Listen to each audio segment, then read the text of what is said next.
with a framework. This is a tool, the Powering Project, Nursing and Public Health.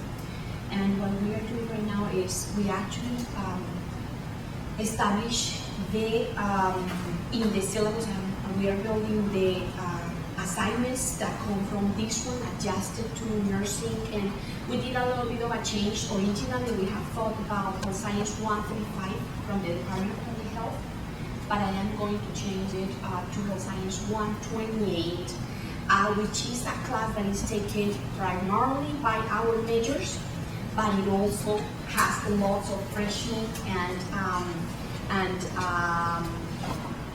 sophomores in that class from other majors.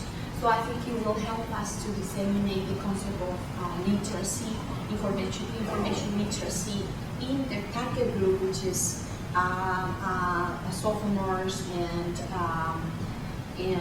entry-level freshmen, and expand it to other areas of the study.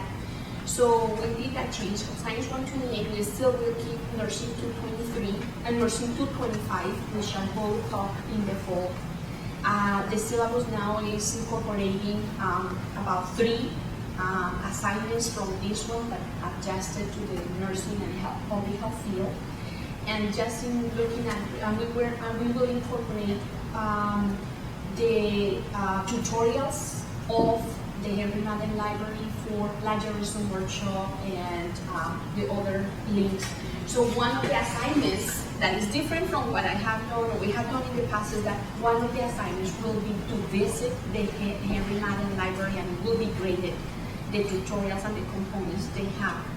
Because it's kind of like we assume they did, but to make sure it is there as part of their information literacy process, we put it with some level of points associated with it, and write a report. Take the tutorials on plagiarism. One of the tutorials provides a certificate.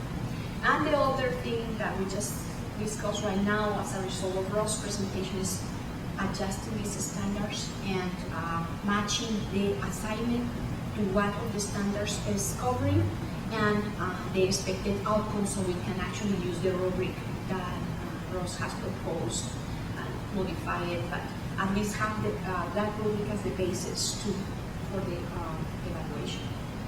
At some time we thought about doing a pre-test and a post-test based upon an instrument that has been used in the past. We need to adjust it, is the information literacy survey, and basically how they feel in regards to what. There is an instrument that was used for a research class that we are doing for the Central Valley, and it actually says how comfortable you feel with these sources, and how comfortable you feel with Google Scholar. Have you ever visited Google Scholar, and different sources that Jane presented to us in the classes, so they can actually determine how at the beginning of the class they were familiar with the information sources that are scholarly based, and at the end to see if they have used it. And we have had a change from the moment of the class, the beginning of the class, and to the end of the class. She actually does a pretty good assessment. Hopefully we get some data at least to start with.